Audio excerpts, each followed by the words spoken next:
asking me how I got started. It all started out from me being bored, man. Just down in the basement, and I had nothing else to do. I was just bored. I started learning how to sequence and learn how to set patterns and learn how to count out, set up bars and all that for the measurements and all that. From there, it took me to where I'm at now.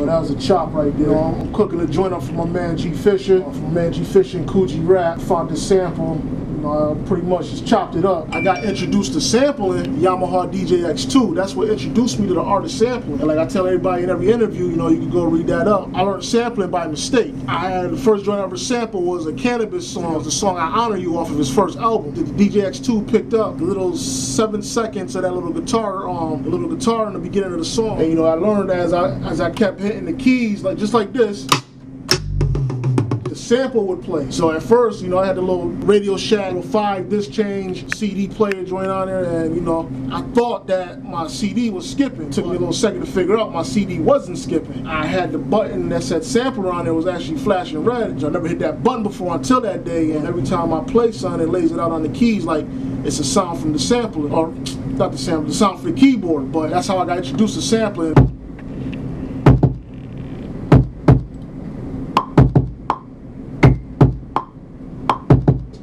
So I'm going around right now. I laid the drums down and everything. I always start out with the sample first. And most times I start out laying my hi-hat pattern down. Then I go into finding my kick and the snare. I always like the hi-hat. So a certain way the hi-hats go, I'll follow with the snare and the kick.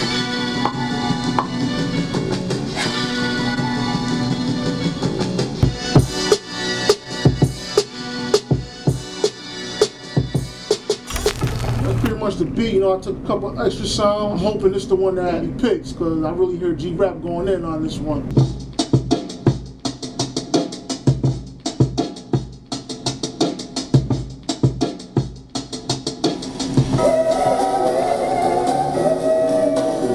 It sounded dope.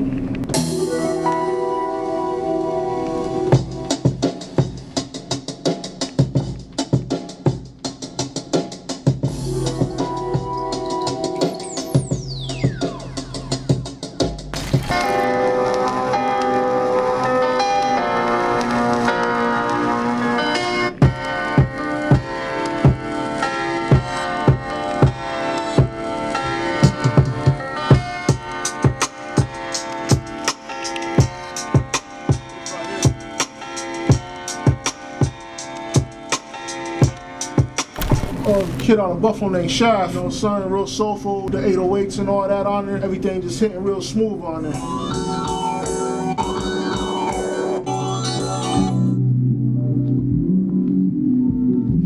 It was a joint I was messing with, gotta give me summertime vibe, really got like a little West Coast feel, a little summertime vibe.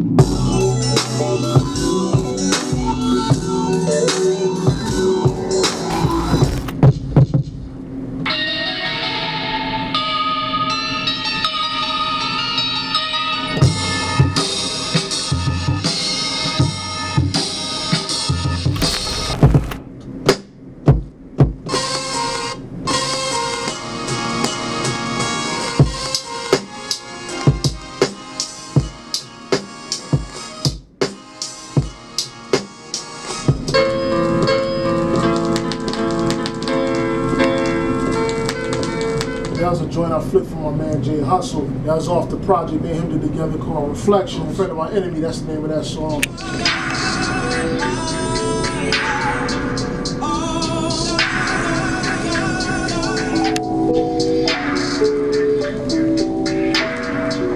I used to walk to school bumping that in the headphones, man, and this is like a year into me making beats. After I discovered sampling, I'd just be walking to school listening to that Chronic, and I'm like, yo, I want to make beats like this, man. Like, I want my joints to hit like how this is hitting. I'm gonna figure it out one day, you know. My man Divine, he introduced me to the MPC 2000. As you see now, you know, they got a bunch of different MPCs now. He taught me how to use that joint, you know. I picked up like that. As I was learning the sequencer on that, I'm like, yo, this is dope. That changed my whole life with sampling and making beats. Like, it just took me to a whole nother world. Nice. That should be good to go.